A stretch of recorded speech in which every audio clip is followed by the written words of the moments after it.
We are back in your lives. This is another episode of Inside Boxing Live, presented by ppv.com. It is Dan Canobio. I'm joined every single week by Chris Algieri. Apologize for the episode coming out one day late. I was a little bit under the weather, but I am good now. I am feeling great. It's a nice sunny day in New York City. Got my Knicks hat on. The Knicks are in the Eastern Conference Finals. Yankees are beating up on the Mets. Life is good, man. Boxing world buzzing.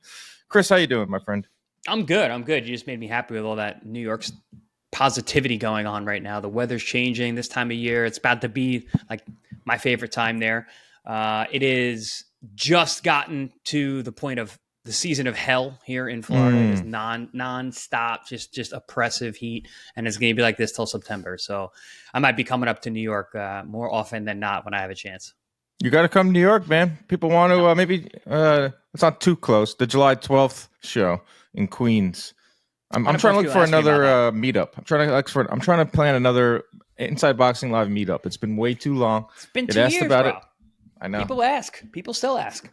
Think about how much bigger it would be because, Ben, we were just getting our footing as a podcast. We're just getting into our groove. We were fledgling then. Now we are a bona fide force in the podcasting world. We didn't even have ppv.com behind us, which is our beautiful presenting sponsor. And go to them this summer when we have some big fights coming up. Tank Roach 2. We have Fundora Zoo 2. Manny Pacquiao. Did you see videos of him hitting the mitts with Freddie Roach in Wild Card? Those were not old videos. They were not in black and white. Those were in color. Manny Pacquiao is in L.A. training with Freddie Roach. Dude, I fought Manny when he was with Freddie. Like it was like, so this is like very nostalgic for me. I'm like, whoa, what's going on here? I mean, he looks a lot different.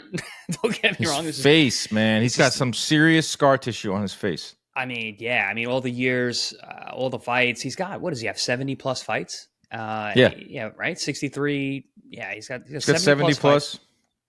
70 plus fights. He has some wicked cuts over those eyebrows. And he's in his mid-40s, dude. It's boxers don't tend to age well, and but he's back. 46 years old. 46. What's his record?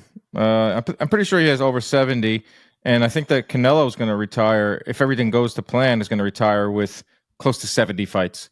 And that's like rarefied air. How many fighters have 70 elite level? Because you can find those guys, the journeyman.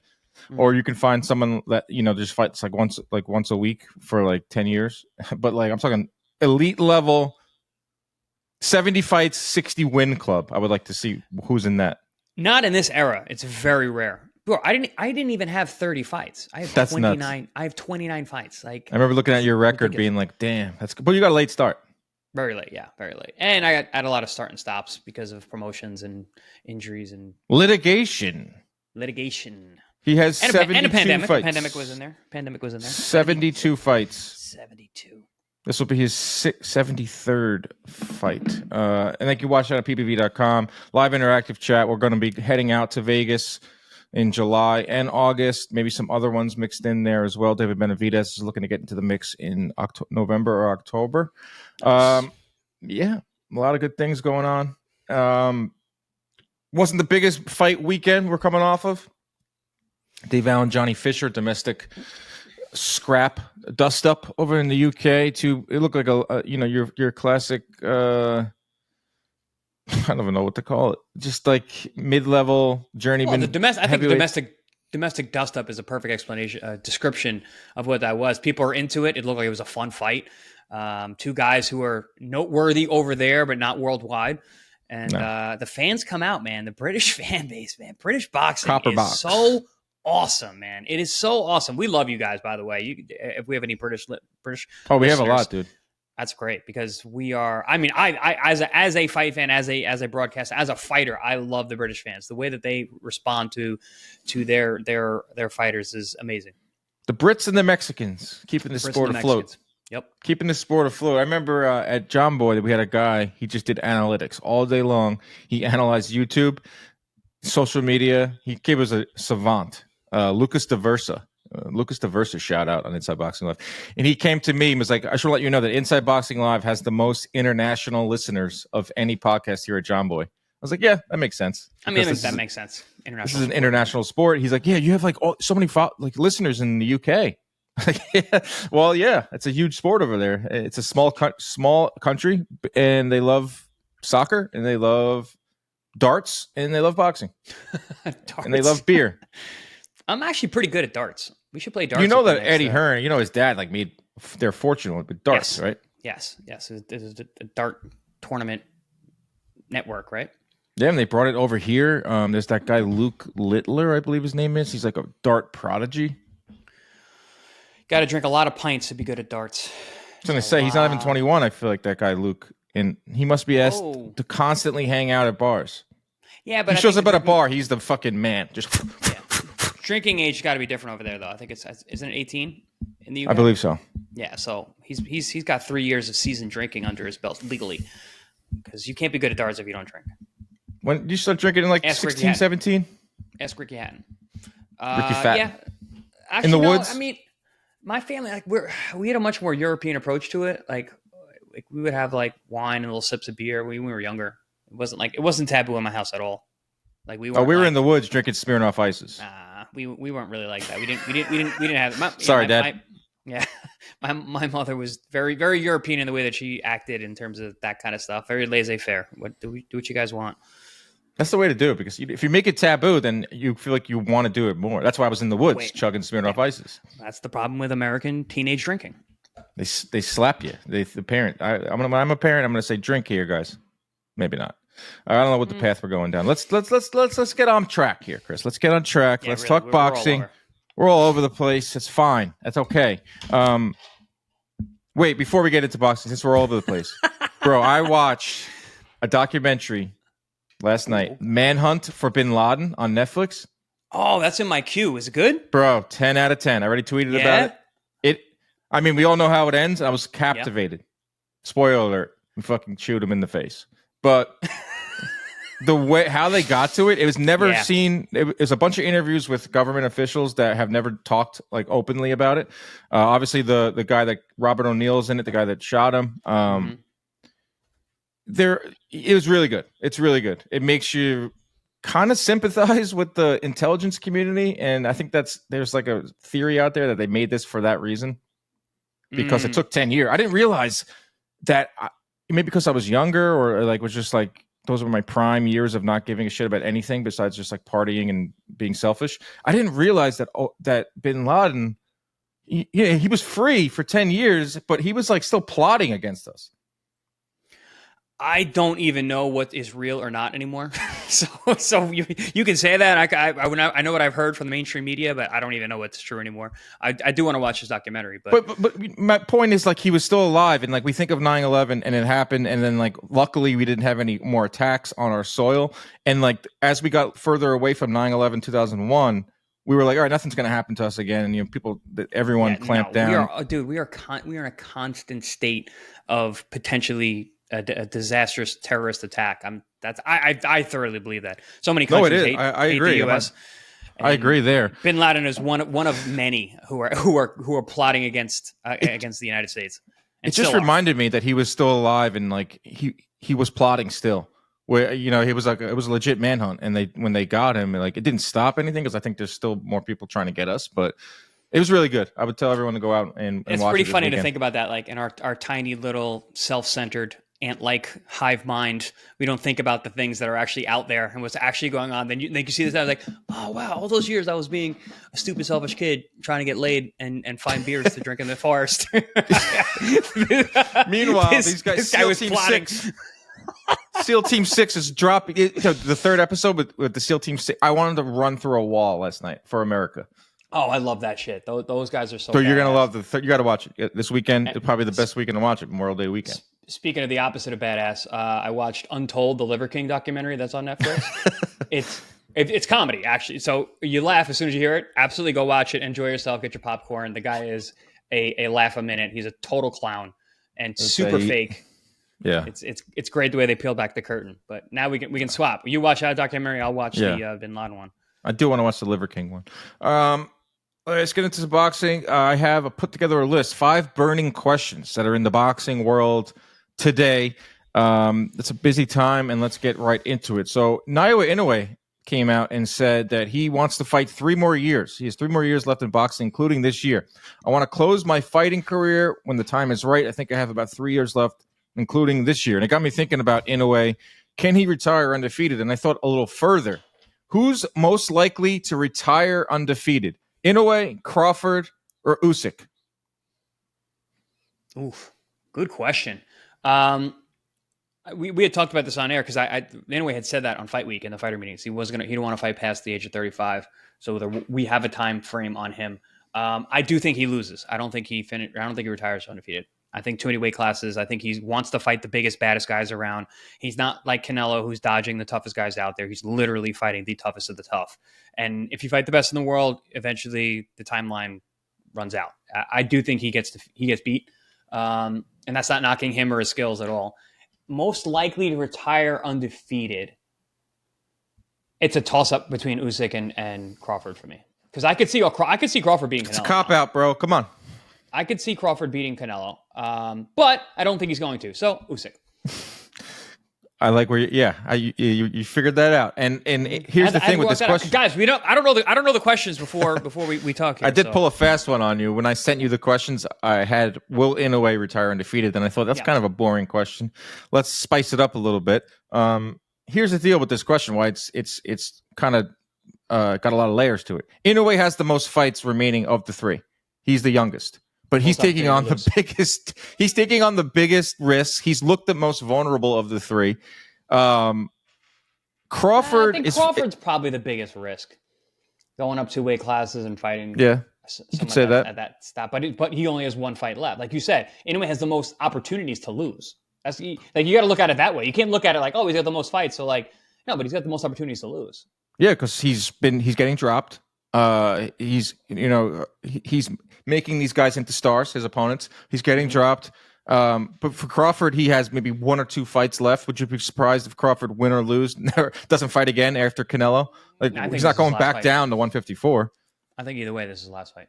Right. So maybe a rematch if it's a close contested fight, or definitely a rematch if he wins. So you got to factor that into it. Usyk, also 38 years old. He's the oldest of the 3, and he's in the most the most explosive division of the 3. He's a heavyweight. He could lose to Dubois. Would you be shocked if he lost to Dubois? No, I wouldn't. I don't think that's going to happen. I think Usyk is going to win that fight, but I do think Usyk's going to keep fighting. But I don't know, dude. At the end of this, when the dust settles, they all might lose. Now that I'm thinking about it, because I feel like Usyk's going to fight until he loses. Yeah, I would love to see Usyk retire undefeated. I think that would just add to his lore. I don't think he cares about his lore. When I saw him at the Undisputed party, this isn't your prototypical superstar. This guy just blended right in with this party. He was chilling with everyone. I asked him how many more fights you got left. He said maybe 1, maybe 2, maybe 3, and he had his grin. And I was like, like this guy, he doesn't care about protecting his legacy and all that. But if he was to retire undefeated, Usyk, I mean, then we're talking. You put him in top 10, top 15 greatest fighter of all time. Yeah, and we've been talking about him knocking on those doors, but I get that. Even though you've been next to him, I got that from him, that he doesn't seem the kind of guy who really cares about retiring undefeated. He's not worried about those situations. He's I want to fight. There's a lot of money for me to make. If I lose, people lose. It is what it is. I come back. That's just the mentality that I think he has. I think a lot of these Eastern European guys have that.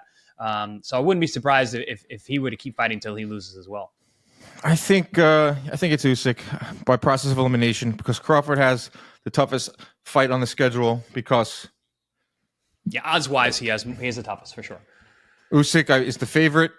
Inoue is going to be the favorite in every fight from here on out until. He's going to be the favorite. He'd be the favorite against Bam. He'd be the favorite against Nakatani. But then 126, I worry about him at 126, man. 126, there's some really, really good fighters up there, and he's. I'd love to see the odds. That weight class. I think the odds are going to be wrong. They're not going to know how close the fights are. They're not going to know how to do Nick Ball versus Inoue. I would you're not looking at your minus tough fight 2,500 like we've seen for Inoue in the past. Bro, look at Cardenas. What was Cardenas? He was like a minus 3,000. And dude, 25 to 1. I saw him some places. Puts Inoue on his knees in the second round. Come on, these guys they don't know how to call this.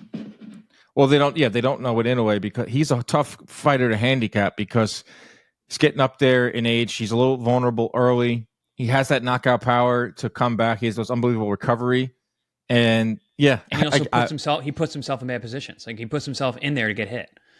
yeah. So the sports books will take a bath when Inoue loses his first fight. How about this? When and if Inoue loses his first fight, he's such a polarizing figure in boxing because he has haters as good as he is. There are people preying on his downfall, but real boxing fans, I feel like, we'll give him a pass. Not that we shouldn't be giving fighters passes for losing. I think if Inoue loses, I think the real boxing community will be understanding because of the weight classes he went through and the tests that he takes. Depends on who he loses to, but well, I think we'll be in a way loss won't be the worst, won't be like brutal for his legacy.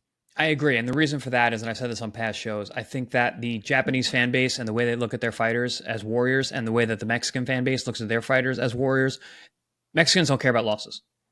Some of the Mexican greats have a ton of losses. They don't care about losses. They care about guys going out there and fighting and going out in their shield. And I think the Japanese are the same way. Listen, warriors die in battle. It's okay. It's respectable. There's honor in that. Losing in a fight is not dishonorable, especially if you fight with like a warrior. And I agree with you. I don't think it's going to hurt his legacy to come out with a loss. Some other undefeated fighters: Devin Haney. Asterisk. Technicality, yeah. Asterisk. Nice. Shakur Stevenson.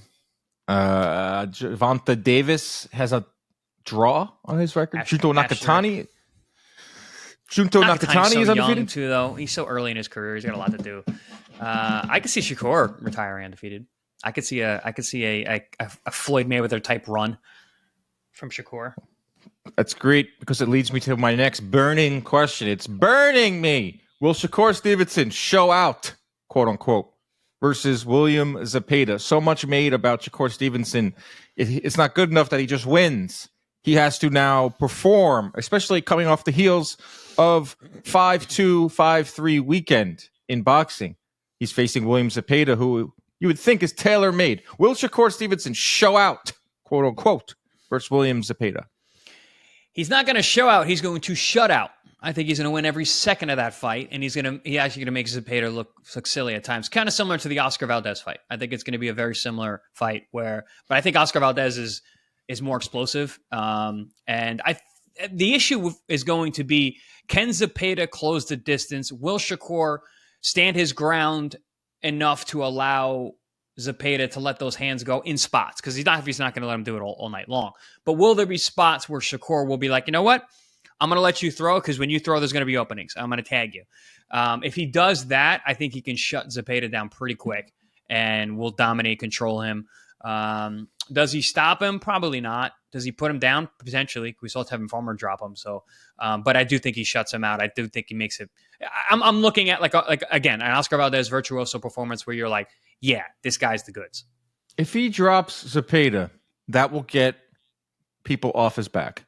Yeah. That will be, if he shuts out 11-1 Zepeda, drops him.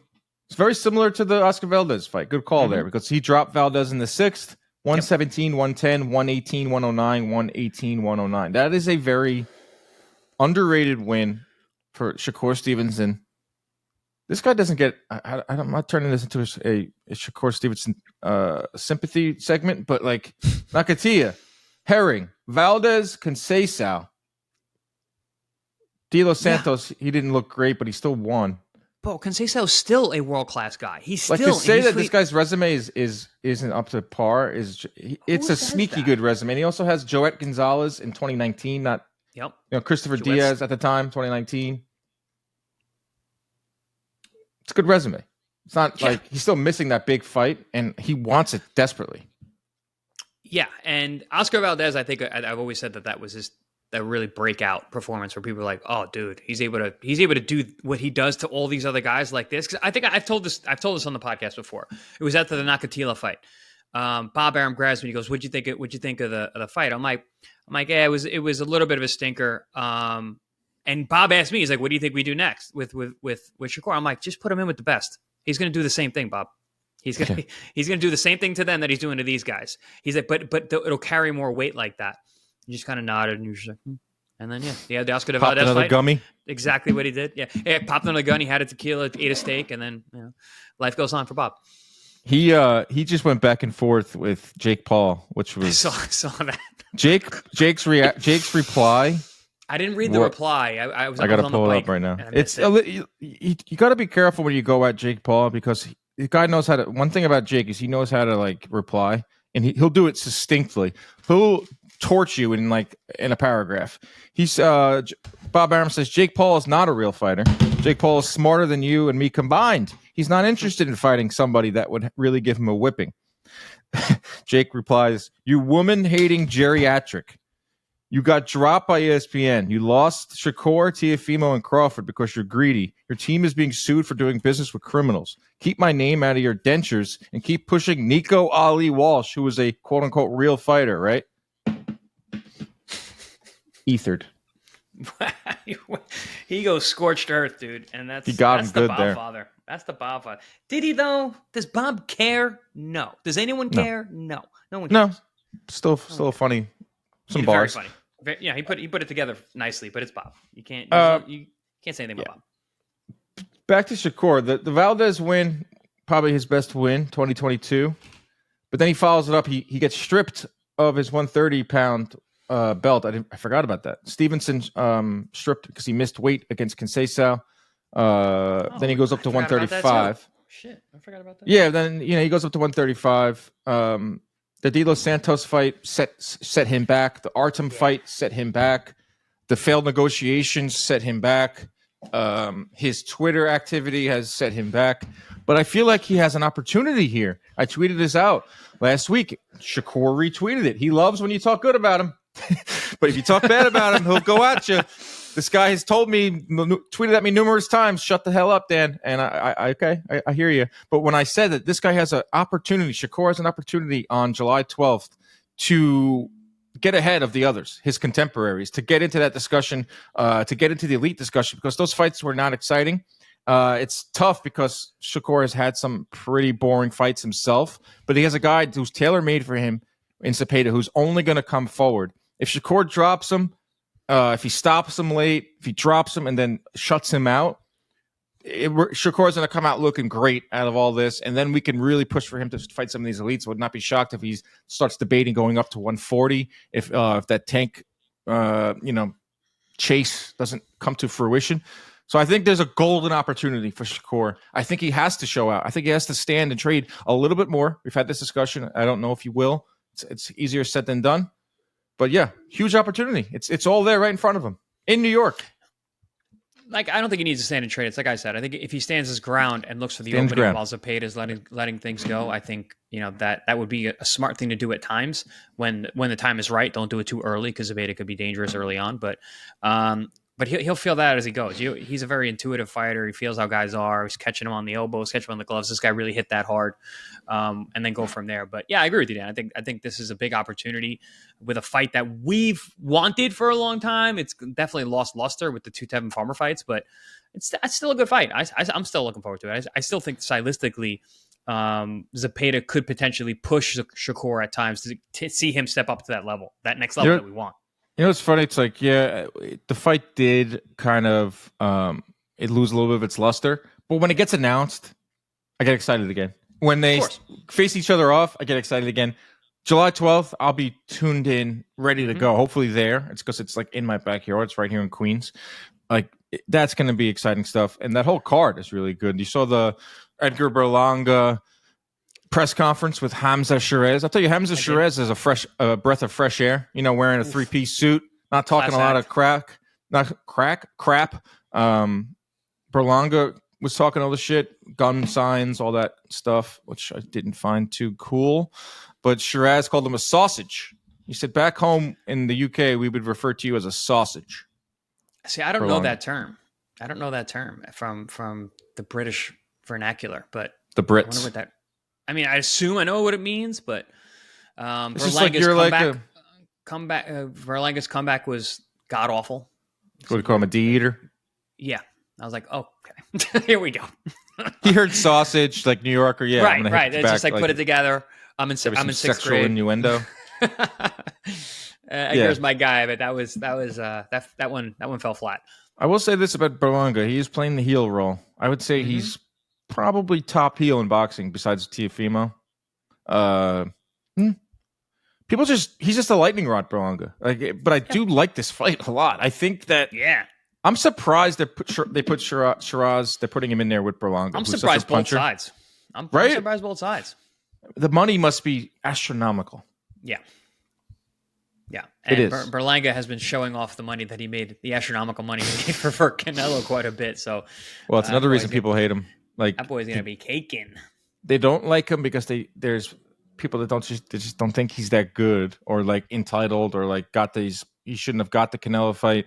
Then he comes out on the press tour or whatever you want to call it, the victory tour for the loss. He's got jewelry, he's got money. Obviously, he's going to make a ton of money here. Really good fight. He wins. He beats Shiraz. Another guy has an unbelievable opportunity in front of him. He beats Shiraz. That's a solid win. That's his best win by far. Gets these haters off his back, sets himself up for big time fights at 168, whether it's Plant, Charlo's back in the mix at 168. Dude, he wants this Canelo rematch. That's like, haters ain't going anywhere, bro. He needs the haters. The haters ain't going anywhere. He needs the haters. He wants the haters. He loves the haters. The haters are paying for the gas bill on those cars that he has. Haters are fine. Haters are fine. If you're gonna be the heel, you got to embrace the hate. Yeah, you should, and there's a market for it. Love that card as a whole. July 12th, Alberto Puello versus Matias David Morrell. Rito Tsutsumi there is going against Eric Hanley, who I watched fight on an MVP card, who gave Juana Walton some tough rounds. So, and it's at the Louis Armstrong Stadium in Queens. Next burning question is Teofimo Lopez making a mistake targeting Boots Ennis?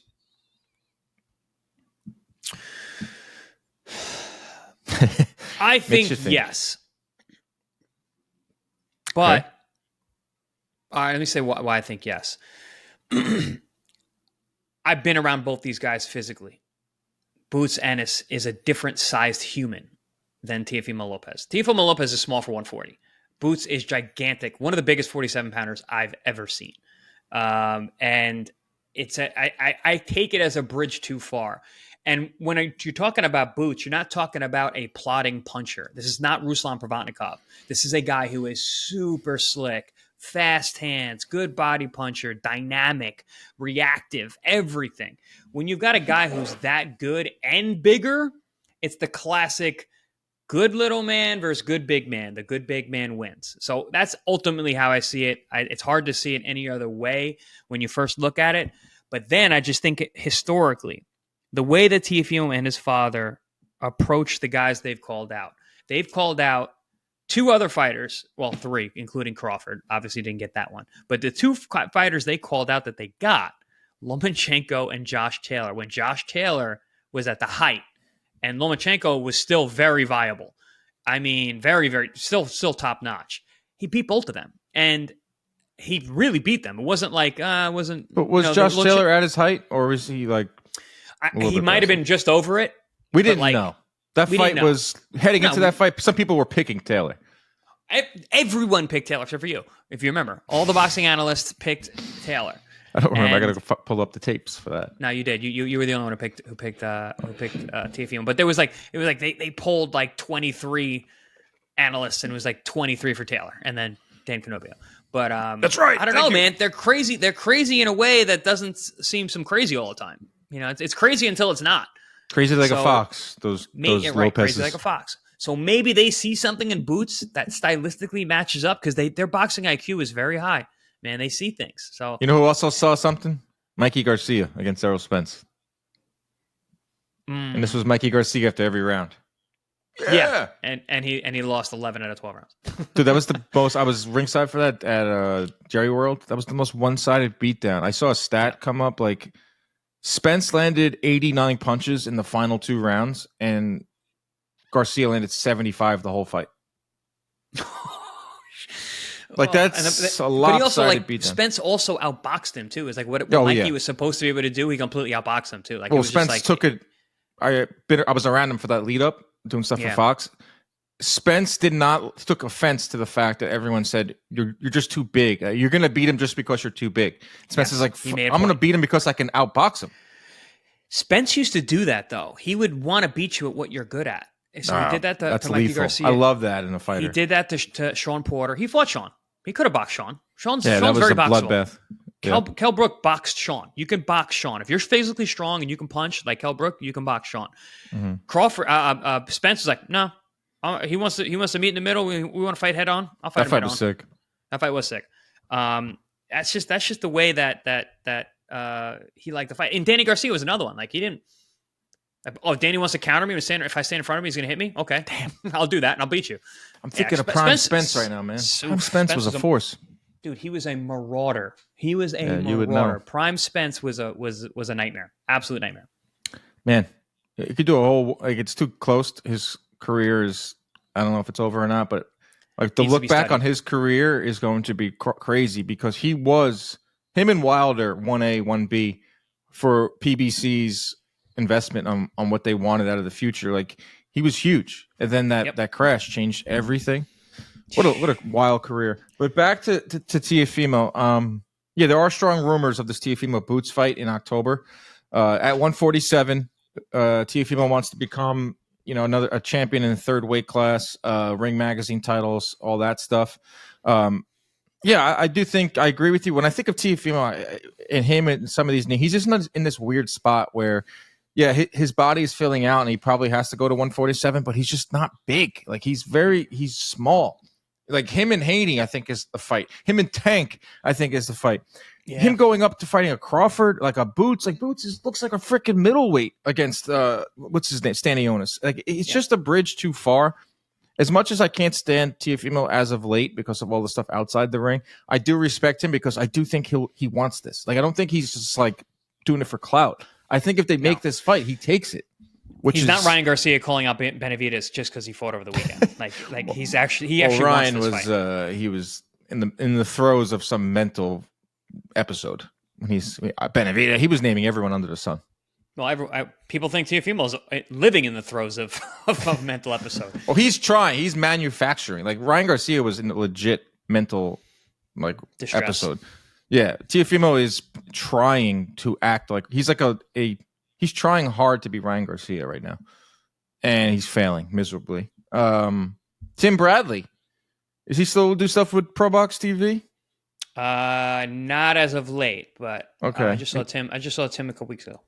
He put out a video. I think it looked like he was at like his kid's soccer game or something. He said Tim Bradley thinks Boots is all wrong for Teofimo. He likes Teofimo over Boots, and he went into great detail. He said Karen gave Boots issues. Teofimo can do what Karen did. And it was very adamant, Bradley, very adamant that Teofimo can beat Boots.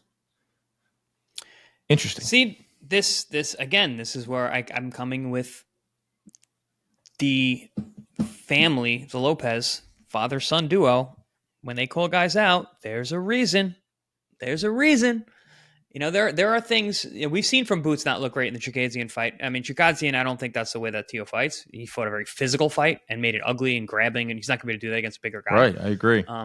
But listen, we say it all the time in this area. I know whatever he's doing outside of the ring, whatever that is, inside the ring, Teofimo Lopez at his best is one of the best fighters in the world. I mean, he is a sublime talent, and it's a beautiful thing to watch when he's on. He's not on all the time, but when he's on, damn, he's good. I want to watch someone when they're on. Like all I have is this taste of these bad performances. Yeah. Like I want to see Teofimo on. Like I want to see that as a fan. Like can't stand him outside the ring right now, but in the ring, you're right.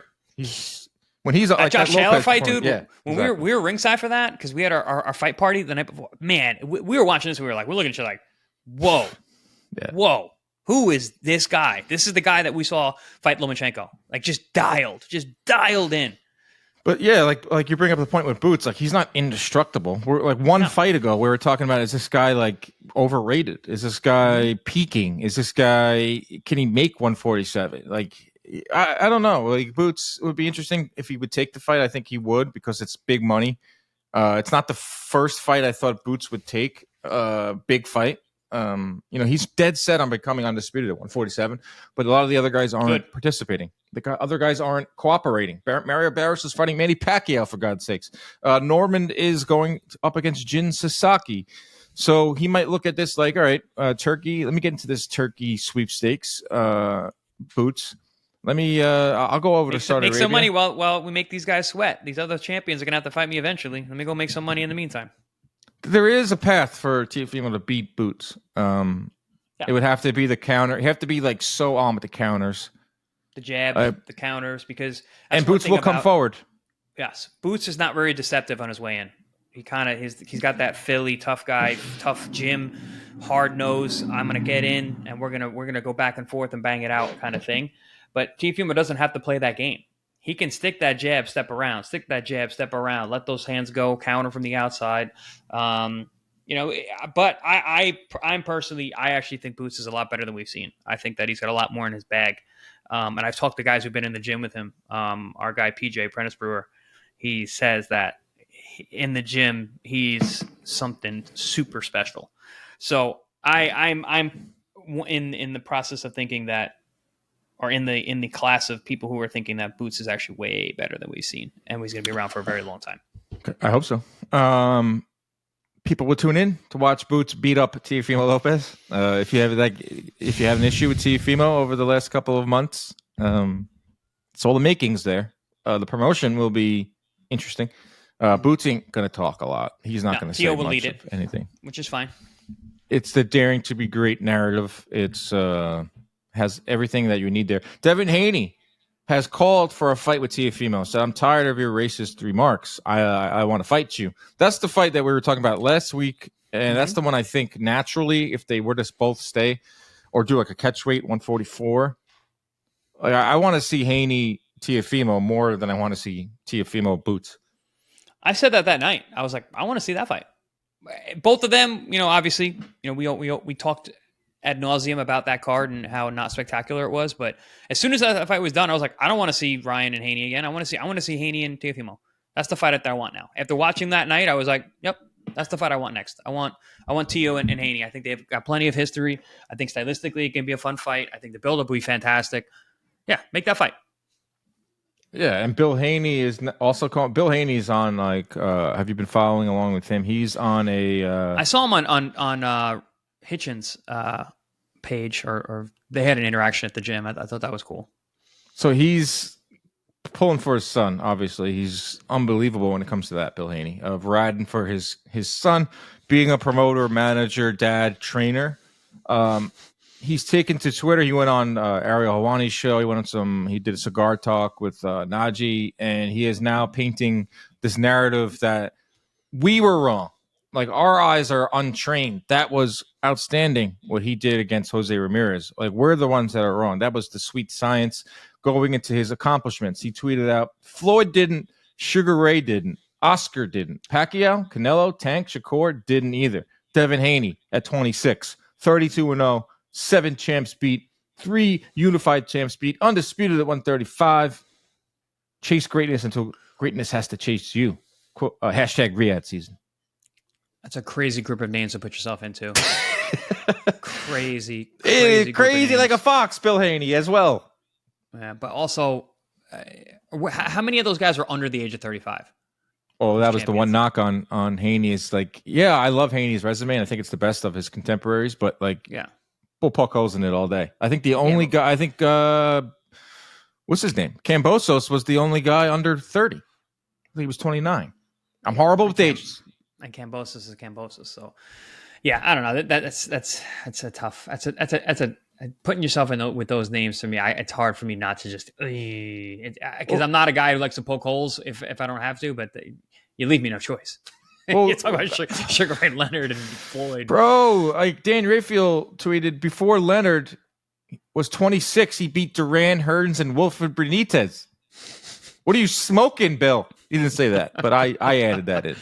Yeah. But before Haney, like the last year, you wouldn't be able to find, like besides Bill Haney, I was in the discussion as one of Devin Haney's biggest defenders. Like I had people coming at me hard Like, I can't believe you're defending Haney. I can't believe this, that, and the other. Like, he's suing his guy. He looked horrible. I did understand the hate that he was getting. But when the performance against Ramirez just angered me so much, and I was just so pissed off by that performance that now I'm looking at these Bill Haney tweets, and they are ridiculous. And that is his resume. It is a freaking awesome resume if you just look at it isolated. If you isolate it at age 26, the things that he's accomplished, especially compared to Ryan Garcia, compared to some of his others. I think Teofimo is up there too with accolades. But yeah, it's becoming hard to defend Haney because of that last performance. Another burning question is like, will he ever recover from that? Is he going to fight like he did against Ramirez in his next fight? Well, apparently, from what Bill said, there's no need to recover because that was the sweet science, right? Isn't that what he was saying? Yeah. There's nothing to fix. So expect more of that, apparently, which isn't true because Devin did not fight like that in the past. That was not the way that Devin fought. He was not that flighty. Wasn't on skates all night the way he was against Ramirez. You were defending Devin Haney. I've always defended Devin. I like Devin, and I understand what you his didn't father like does. this. You didn't like the lawsuit, which is fine. I didn't like this lawsuit, but dude, I'm just a fighter speaking. And again, I don't know does Devin really want to do that? I think it's his dad and his team that is doing this. And I understand his father goes to bat for his son. I can appreciate that. Don't like all the moves, but so what?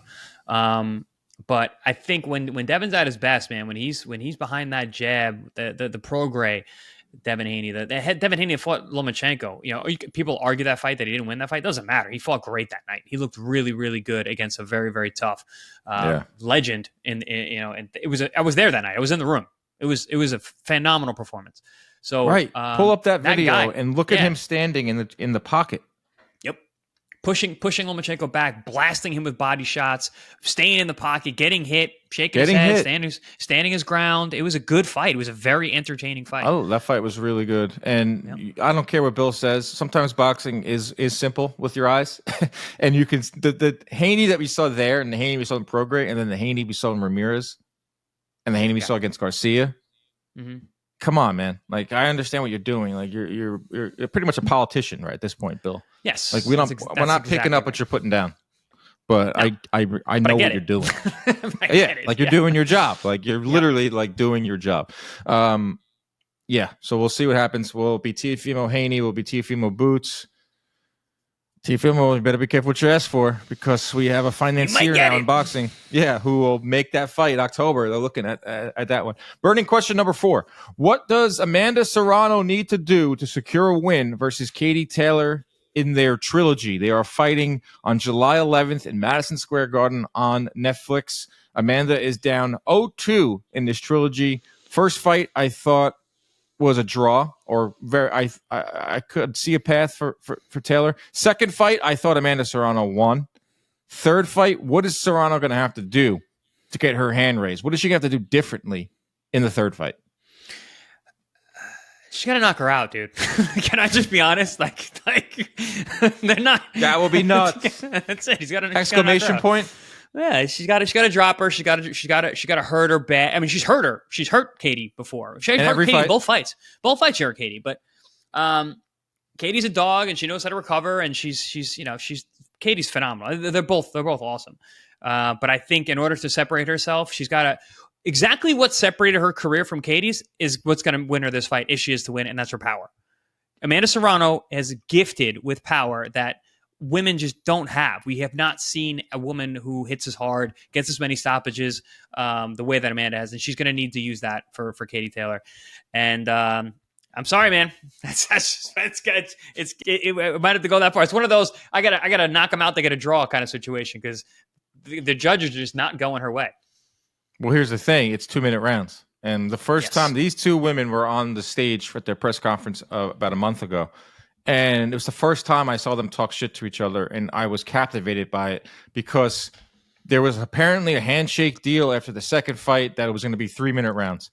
If it's 3-minute rounds, I think Serrano could stop Taylor. I mean, she staggered her in both fights. The 5th round of the first fight, and I believe the first round of the second fight. If there was an extra minute, I think Serrano could have got the job done. But it's not. It's 2-minute rounds. That's one thing that Katie Taylor got out of this negotiation. I mean, she got a lot of money, and that's why she's taking this fight. But it's in Serrano's backyard. It's a third fight, which is crazy when you're up 2-0. But she's like, I'm getting my 2-minute rounds because I'm getting something out of this negotiation. It's an MVP event at all. Me neither. Like, as bad as I want to see 3 minutes, because I want to see these women. Katie doesn't have to give that up. Like you said, she's 2-0. She doesn't have to give up anything. 2-0. She's the champion. She's undisputed. She's the one. She's every, like, Katie's on paper, like traditional negotiations, traditional routes of boxing. Katie would have so much more, but this isn't traditional. Women's boxing isn't traditional. They have to kind of change things around. There wouldn't be a trilogy in regular boxing if it's 2-0. Most definitely wouldn't be in their backyard, but MVP knows that the biggest ticket gate will be at Madison Square Garden because of all the Puerto Ricans and Irish, and because of how successful the first fight was. I went back and looked at the stats, Chris. Serrano threw 624 punches in the first fight. She threw 700 plus in the second fight. Jabs, first fight, 2 of 150. 2 jabs Serrano landed in the first fight. 2? Katie Taylor landed 1. I thought there was a mistake in the database. I thought we made a mistake at CompuBox. 3 combined jabs landed. That's a phone booth fight. They just went to war. The second fight, Serrano boxed more. She threw over 100 jabs. And I thought she won more demonstratively. Besides knocking her out, should Serrano box more? Should she try to beat Taylor at her own game, a la Errol Spence? If you're not going to get the 3 minutes, the 2 minutes is really hard to get the stoppage. Yeah. So should she 2 minutes is really hard to separate when girls are this good. They're both good. 2 minutes is not enough time to separate who's better. So they're on the Mount Rushmore of women's boxers. I think I said it when I was calling it a female fight, and I'm just like, I can't score female fights. They're very hard to score. It's just not enough time. I can't. So much happens in that last minute of a round. That's where people really separate who is in control of the round. So I don't know. It's just it's a flawed system. I'm glad these women are getting attention. I'm glad they're getting money. But in terms of what it's going to take, I don't know. She's already tried multiple different ways. Why'd they do 12 twos, 10 threes, whatever. I mean, it's a big difference, but there needs to be a change. The system is flawed. It's only a 20-minute fight, and I'd watch them fight for 12 threes. But, Taylor's not going to do that. But I think Serrano, I'm curious what her game plan is. I'm curious, because the second fight, you could see her game plan was to, like, just box more, use that power when you can. But maybe she'll really utilize that jab in this third fight. Who's fresher at this point? I think they're both well. It's even. I think they're both well over their prime, and I think that we're getting such a good fight because they're both. I don't think they could beat the other girls anymore. But they put on great fights with each other, so obviously they're fighting each other. So usually the fresher person would be better in the boxing style. If it goes out there and box. So is Amanda the fresher person that can go out there and box? Is her footwork going to be a little fresher and crisper? Because she got tired in both those fights too. So she did. She cut the second fight. Yeah, it was bad. Brutal. Brutal. That cut doesn't happen. That fight also should have been stopped from that cut. That thing was brutal. If it wasn't that magnitude of fight, they stopped that. 100% stop that and go to the scorecards, which she might have won from that too. The good thing about being in Texas that night. Yeah, they stopped that fight, and then Jake and Paul did what they did. I put a different look on the night. I think Taylor and Serrano stole the night, and man, I can't wait for this. I know it's not like it's a big event. I'm gonna be in there at MSG on July 11th. It's gonna be really loud. It's a welcomed fight on the fight schedule. It's refreshing because women's boxing has been kind of forgotten about. MVP is scooping up all the women. Holly Holm, all of them. Caroline Dubois is not signed with MVP, and she's at 140. Good. I think she could be. I think she's the heir apparent. As much as like really we think maybe Bumgarner, Dubois is legit. Yeah, I was really impressed. Like Dubois, with Bumgarner. Good fight. Both ladies can punch. Dubois, Cameron's good too. I like Cameron. I really like Cameron. She can fight. Chantel Cameron is 34. She's signed with MVP. I guess women can fight later at a higher level, older. That is. She fought twice last year. She hasn't fought since November of last year. So I'm guaranteed they'll put her on an MVP card in the very near future. I mean, they have to. They've signed so many women, and they all have to fight. They're going to be fighting on these prospect shows, I assume. They fight on the Jake Paul events. They're going to be fighting on their own events. A lot of women's boxing coming up. Final question, burning question. This is a fun one, Chris. I didn't put this in the notes. Do you think boxing should be taught in schools? Absolutely. Absolutely. Why? No question about it. I mean, it always was, and everyone's Where? got these. Not my school. I mean, in Huntington, no, they were scrapping. I'm sure in the 40s and 50s, but there used to be boxing colleges. There used to be there should be martial arts training in school. No question about it. I'm not against it. These kids are going to fight anyway. Yes. You know? So if you could learn how to defend yourself, get in shape. But how far are we going? Is it part of a gym curriculum? Is it like an after-school program? Is it mandatory? Like, that's my further questions here. I think it should be introed in physical education class, and then there should be after-school programs that if you enjoyed that during gym class, the very basic cursory event, introduction, you want to pursue it. You have an after-school class. You get into any fights, you're out of the program. Like fights outside. Yep. I like that. You get in fights in school. Because you get fights in school. Because if you know how to fight, you don't want to fight. That's usually how it goes. That's where martial arts always taught me when I was younger. Once I got into martial arts, I don't want to fight anymore because you learn that you can be very, very dangerous and people get hurt really bad in fighting, and you learn that you don't want to do that. And also, you have the skills that you can hurt people. You're not supposed to want to use that. So that would be the rule for the F-school program. You get into a fight outside of the program, then you're out of the program. I like that rule because I can see the detractors. I can see some of the other teachers, maybe in the art. Oh, wing. now we're going to get these kids dangerous and they're going to hurt each other. Right. Like, Saying, maybe these other teachers being, wait a second, we're seriously teaching hand-to-hand combat in school? But I think the pros outweigh the cons. We teach wrestling. Wrestling is super. If you can wrestle, I wrestled, bro. If you can wrestle and you get into a fight, you can really hurt kids, and you're wrestling good at it, and it's very easy. It's a crazy thing to think about. Looking back, like in junior high when I signed up, it was like after school, me and my friends would put on our sweats, go into the wrestling room, and just go at it with each other. Kill each other for 2 hours, and then do like the most insane conditioning workouts ever. Not drink any water, and then just wrestling about twisting people's heads off. Then dual meet day would come. And I'd run out there in my singlet, and I would be terrified because all the girls would be there. And everybody would be watching. Literally, all eyes on you. That giant mat in the middle of the gym.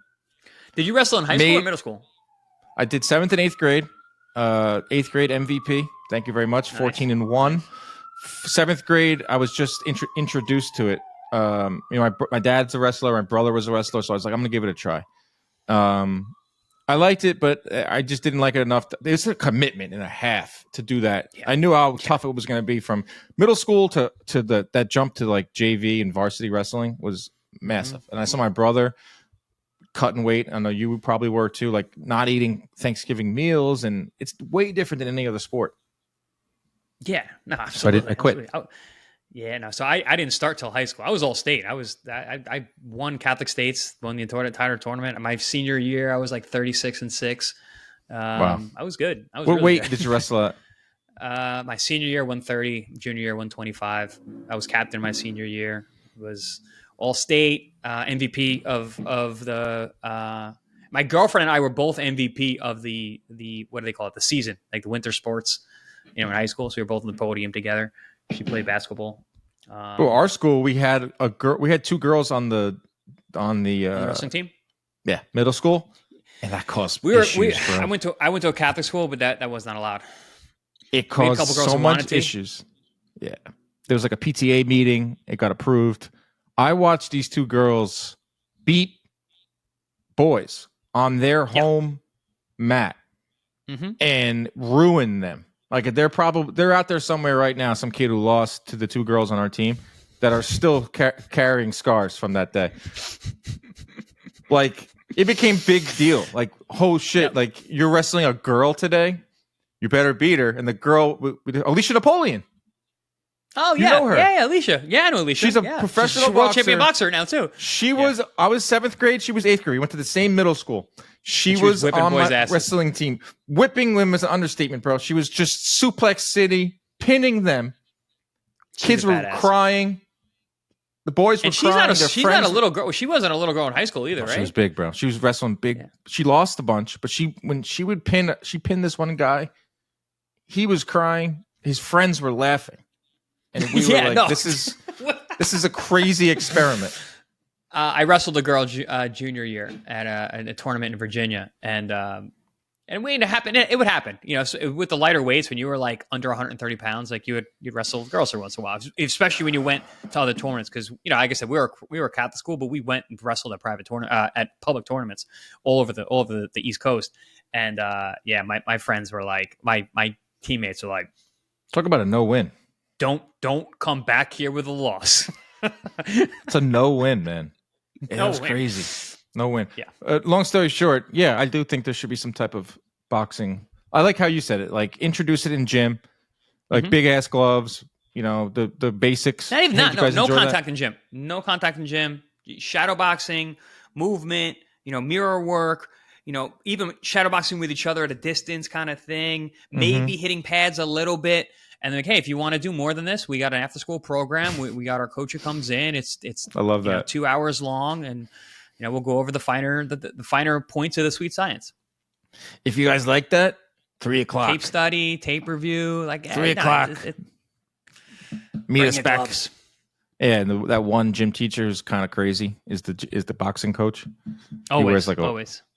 Love He's got that an eye patch. Yeah. Lost my eye in Nam. Yeah, that was usually our wrestling coach. Was kind of crazy. We had a crazy wrestling coach. Awesome stuff. All right, everyone. Hope you enjoyed the episode. It was a little wacky this one, but we went through the topics and we had a good time doing it. Can't always be everything going on in the sport. It's like as much as we're getting good fights, there's been a lot of lulls this year.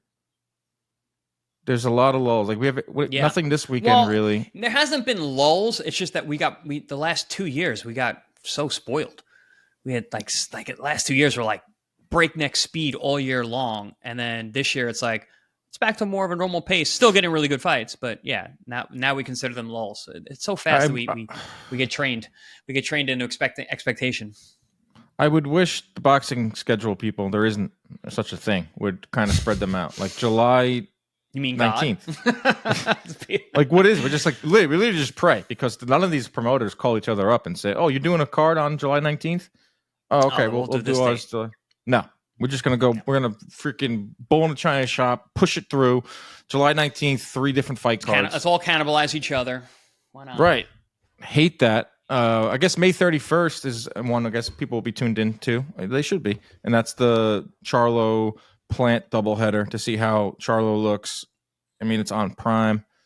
That's kind of the next biggish fight on the schedule, but that's it. We'll be back later on this week with more hijinks. Hope you enjoyed the show. Protect yourself at all times. Keep your hands up at all times. Stay out of those DMs.